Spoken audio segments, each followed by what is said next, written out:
Hello students, welcome to autonomous academy. आप सभी के लाइक्स एंड कमेंट्स के लिए बहुत बहुत शुक्रिया कि आपने हमारे वीडियो लेक्चर्स को पसंद किया। ऐसे ही आपके कमेंट्स एंड लाइक्स देते रहिए। आज का जो हमारा वीडियो लेक्चर है वो भी क्वेश्चन पेपर एनालिसिस पर ही है, और ये जो हमारा क्वेश्चन पेपर है वो BSc 6 semester solid state physics पर है 2018। चलिए शुरू करते हैं। जैसा कि मैंने आपको बताया कि ये जो हमारा क्वेश्चन पेपर है वो बीएससी 6 सेमेस्टर का है, और इस क्वेश्चन पेपर का टाइटल है solid state physics devices, electronics and lasers. Total time जो है वो इस क्वेश्चन पेपर के लिए 3 आवर्स का दिया गया है। मैक्सिमम मार्क्स जो हैं वो 85 है एंड मिनिमम मार्क्स 28। मैंने जैसा कि आपको पहले भी बताया हुआ है कि जब भी हम किसी भी क्वेश्चन पेपर को सॉल्व करते हैं तो सबसे पहले हमें उस क्वेश्चन पेपर में दिए गए नोट को पढ़ना चाहिए। तो अगर आप उस नोट को पढ़ते हैं तो आपके लिए उस क्वेश्चन पेपर को सॉल्व करने का क्या तरीका होना चाहिए ये समझना ज्यादा आसान होगा। तो यहाँ पर दिया गया है नोट में हमको सभी प्रश्न अनिवार्य है। Note all questions are compulsory. हमारे क्वेश्चन पेपर का जो फर्स्ट सेक्शन है वो है सेक्शन ए, जो कि है ऑब्जेक्टिव टाइप्स क्वेश्चन के लिए, यानी कि वस्तुनिष्ठ प्रश्नों के लिए। अब हमारे पास इस क्वेश्चन में टोटल 15 ऑब्जेक्टिव टाइप क्वेश्चन दिए गए हैं और हर एक ऑब्जेक्टिव पर 1 मार्क दिया गया है। तो चलिए हम शुरू करते हैं। हमारा पहला क्वेश्चन है, क्रिस्टल संरचना में कुल ब्रेवाइज जालिकें होती हैं। The total number of Bravais lattices in a crystal structure is, और इसका आंसर है 14, यानी कि सी। हमारा सेकेंड ऑब्जेक्टिव है, सर्वाधिक संकुलित घनीय क्रिस्टल संरचना है। ए फलक केंद्रित, बी हीरा, सी अंतः केंद्रित, डी सरल। The closely packed cubic crystal structure is A face centered, B diamond, C body centered and D simple. And the correct answer is face centered, यानी कि ऑब्जेक्टिव ए। हमारा थर्ड क्वेश्चन है, अनुचुंबकीय पदार्थ की चुंबकीय प्रवृत्ति पर ताप का प्रभाव पड़ता है। हमारा पहला ऑब्जेक्टिव है, ए ताप बढ़ने पर चुंबकीय प्रवृत्ति घटती है, बी ताप बढ़ाने पर चुंबकीय प्रवृत्ति बढ़ती है, सी ताप बढ़ाने पर चुंबकीय प्रवृत्ति में कोई परिवर्तन नहीं होता, डी इसमें से कोई नहीं। The effect of temperature on the magnetic susceptibility of a paramagnetic substance is option A, the magnetic susceptibility decreases with increase in temperature, B, the magnetic susceptibility increase with increase in temperature, D, does not change in magnetic susceptibility with increase in temperature, and D, none of these. And the correct answer is A, यानी कि अ, ताप बढ़ाने पर चुंबकीय प्रवृत्ति घटती है। A the magnetic susceptibility decrease with increase in temperature. हमारा फोर्थ ऑब्जेक्टिव है, परम शून्य ताप पर किसी ठोस की परमाणविक विशिष्ट ऊष्मा कितनी है। अ विकल्प है परम शून्य ताप के बराबर, ब शून्य, स दोनों अ व ब, द इनमें से कोई नहीं। The atomic specific heat of a solid at absolute temperature is option A equal to absolute 0, B 0, C both A and B, and D none of these. And answer है 0। हमारा फिफ्थ ऑब्जेक्टिव है, जालक कंपनों में ऊर्जा का quanta है।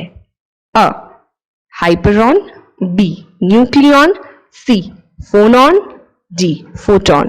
The quanta of energy in lattice vibration is A hyperon, B nucleon, C phonon and D photon. And हमारा correct answer है फोनॉन, यानी कि ऑब्जेक्टिव सी। हमारा सिक्स्थ ऑब्जेक्टिव है, धातु में मुक्त इलेक्ट्रॉन पालन करते हैं।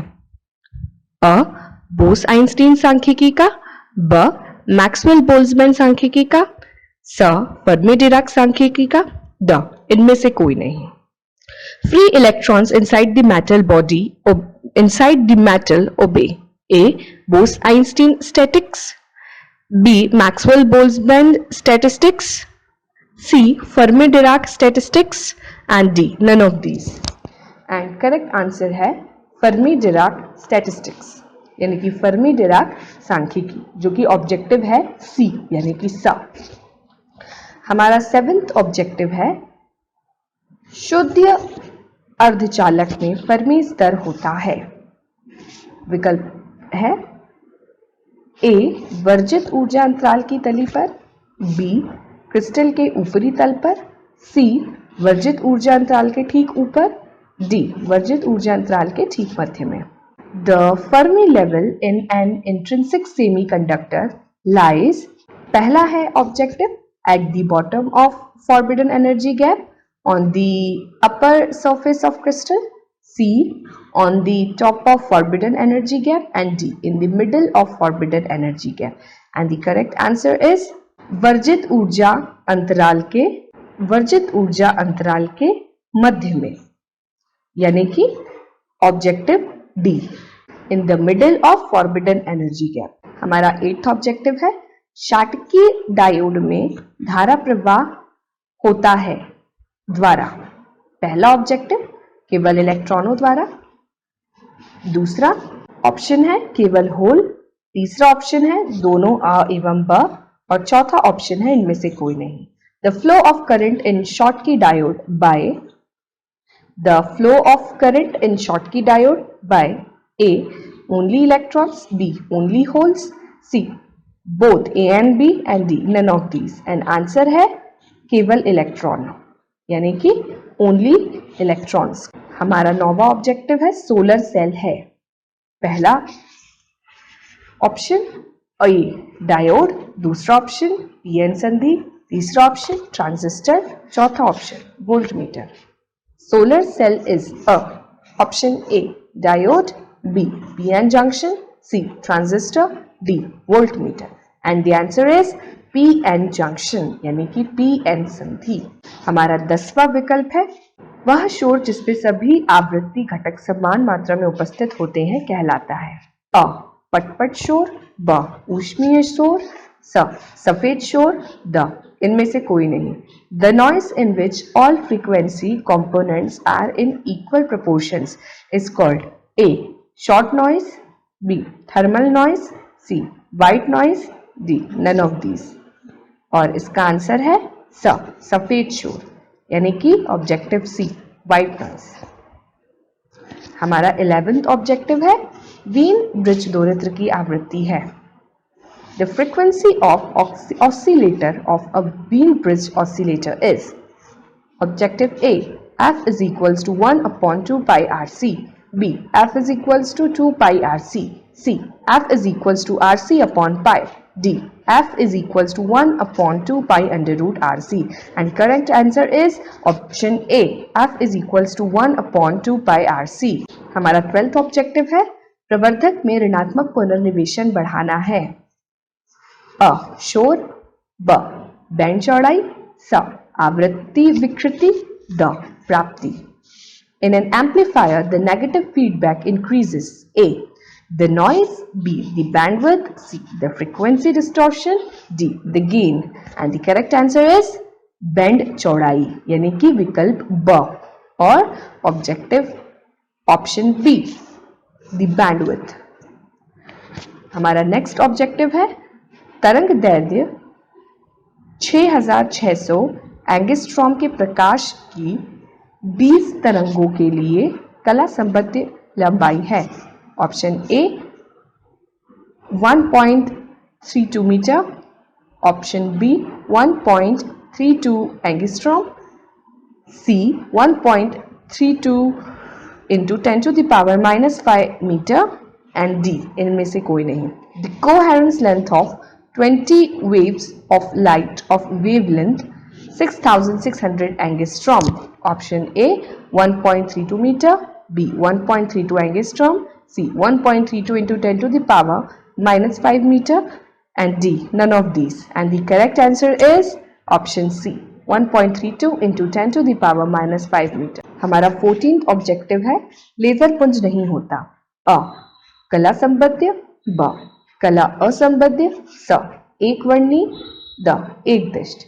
Laser beam is not object option A coherent, B non-coherent, C monochromatic, and D unidirectional. And the correct answer is option B कला असंबद्ध। जैसा कि हम जानते हैं जो लेजर है वो कला संबद्ध स्रोत है, तो इसका आंसर है ब कला असंबद्ध यानी कि बी नॉन कोहेरेंट।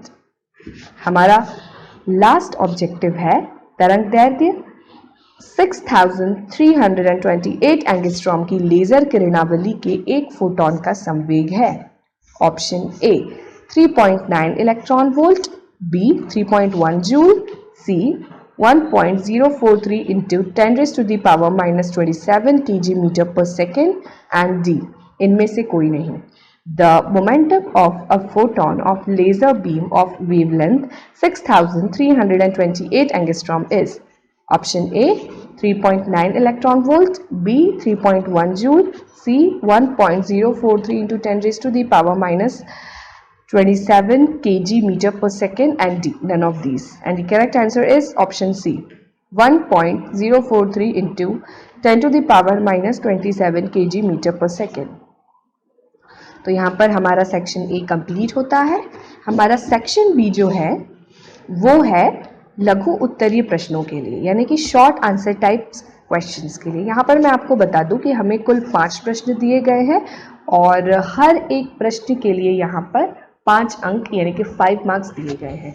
जब भी हमें शॉर्ट आंसर्स दिए गए हों और आपके आंसर की लेंथ इस बात पर डिपेंड करेगी कि उस आंसर के लिए मार्क्स डिवीज़न क्या है। यहाँ पर ये जो प्रश्न दिए गए क्योंकि वो लघु उत्तरीय प्रश्न हैं, तो मैं आपको कहना चाहूँगी कि आपके जो आंसर्स हैं उनकी लेंथ 80 से 100 शब्दों के बीच में होनी चाहिए। आप अपने आंसर को बहुत बड़ा मत कीजिए, लेकिन उसका उत्तर जो है वो सटीक होना चाहिए। और सटीक होने का मतलब ये है कि आपका शब्द चुनाव बहुत ही अच्छा होना चाहिए, चाहे आप लेंथ बहुत बड़ी ना लिखें। तो अगर आप लघु उत्तरीय यानी कि शॉर्ट आंसर्स टाइप क्वेश्चंस की बात करते हैं तो वहाँ पर अगर आप 80 to 100 और 110 भी कर सकते हैं आप, अगर लेंथ आप रखते हैं तो वो बिल्कुल सही है। चलिए हम देखते हैं हमारा लघु उत्तरीय प्रश्न क्या क्या है। हमारा पहला प्रश्न है विग्नर सिड्स सेल क्या है समझाइए। What is Wigner Seitz cell explain. और संजूक ऊर्जा से क्या समझते हो। मैडलॉग स्थिरांक की गणना किस प्रकार की जाती है। What do you mean by cohesive energy. How is Madelung constant calculate. हमारा दूसरा क्वेश्चन है लेनॉर्ड जोन विभव क्या है व्याख्या कीजिए। What is Leonard zone's potential? Explain. और फर्मी ऊर्जा से क्या तात्पर्य है। फर्मी ताप को परिभाषित कीजिए। What is mean by the Fermi energy? Define the Fermi temperature. अगला प्रश्न है प्रश्न क्रमांक 4 हॉल प्रभाव क्या है समझाइए। What is Hall effect? मैं आपको बताना चाहूंगी कि ये जो हमारा क्वेश्चन है हॉल इफेक्ट क्या है, ये एक बहुत ही इंपॉर्टेंट क्वेश्चन है इस यूनिट से, तो आप बिल्कुल इस प्रश्न को पढ़कर जाएं। और आईसी वोल्टेज नियामक की व्याख्या कीजिए। Explain the IC voltage regulator. हमारा अगला प्रश्न है प्रवर्धक में शोर से आप क्या समझते हैं। शोर के कौन कौन से विभिन्न प्रकार हैं। What do you mean by noise in amplifier. What are the different kinds of noise. और एक व्हील ब्रिज दोलित्र के आरसी परिपथ में संधारित्र की धारिता 0.01 माइक्रोफैरेड है। यदि इसे 1 किलोहर्ट्ज आवृत्ति प्राप्त करनी हो तो प्रतिरोध R की गणना करो। In the RC circuit of a wheel bridge oscillator, the capacity of condenser is 0.01 microfarad. Calculate the resistance R in frequency 1 kilohertz is to be obtained from it. हमारा क्वेश्चन नंबर 6 है किसी वर्ण क्रम रेखा की शुद्धता एवं कालिक कला संबद्धता से आप क्या समझते हैं या क्या तात्पर्य है। What is mean by the purity of a spectral line and temporal coherence? प्रकाशीय कंपन किसे कहते हैं समझाइए। What is optical pumping? Explain. ये अथवा का प्रश्न था और यहाँ पर जो हमारे लघु उत्तरीय प्रश्न हैं वो खत्म होते हैं। अब जो हमारा सेक्शन सी है जैसा कि आप देख रहे हैं सेक्शन सी जो है वो लघु उत्तरीय प्रश्नों के लिए है, यहाँ पर भी जैसा कि दीर्घ उत्तरीय प्रश्नों के लिए है। जैसा कि हमने लघु उत्तरीय प्रश्नों में देखा था, यहाँ पर भी 5 ही प्रश्न दिए गए हैं, लेकिन जो मार्क्स है वो इंक्रीज हो गए हैं, यानी कि यहाँ पर अब हर एक क्वेश्चन जो है वो 9 मार्क्स का है। तो मैं आपको बताना चाहूँगी कि अगर आपको जो क्वेश्चन है अगर उनके लिए मार्क्स इंक्रीज होते हैं तो वर्ड लिमिट जो होती है हमारी वो भी इंक्रीज हो जाती है, यानी कि यहाँ पर जो आप आंसर लिखेंगे लॉन्ग आंसर्स के लिए उनकी जो लेंथ है वो 150 मैक्स होनी चाहिए। लेकिन यहाँ पर भी मैं आपको बताना चाहूँगी कि आपका जो शब्दों का चुनाव है वो काफ़ी अच्छा होना चाहिए। तो हम देखते हैं कि हमारे प्रश्न कौन कौन से हैं। लघु उत्तरीय प्रश्न, तो पहला जो लघु उत्तरीय प्रश्न हमें दिया गया है वो है एक्स किरण विवर्तन से क्या अभिप्राय है। एक्स किरण विवर्तन के लिए लाउई का समीकरण की स्थापना कीजिए। What is mean by X ray diffraction, establish the Laue's equation for the X ray diffraction. इसके अथवा में दिया गया प्रश्न है शैथिल्य वक्र से क्या तात्पर्य है, धारणशीलता, निगृहता, शैथिल्य हानि को समझाइए। What is mean by hysteresis curve? Explain the meaning of retentivity, coercitivity and hysteresis loss. Question number 8 है निकटतम सानिध्य तथा आवर्त अन्योन क्रिया के सन्निकटता में एक परमाणविक कड़ी के एक विमीय दोलन की व्याख्या कीजिए। Explain vibrations of one dimensional monatomic chain under harmonic and nearest neighbor interaction approximation। इसके अथवा का प्रश्न है क्रोनिग पैनी मॉडल के आधार पर आवर्ती विभव में इलेक्ट्रॉन के व्यवहार को समझाइए। एक्सप्लेन क्रोनिग पैनी model for energy bands in solids. हमारा 9th क्वेश्चन है एक अशुद्ध अर्धचालक में इलेक्ट्रॉन होल सांद्रता के लिए व्यंजक व्युत्पन्न कीजिए।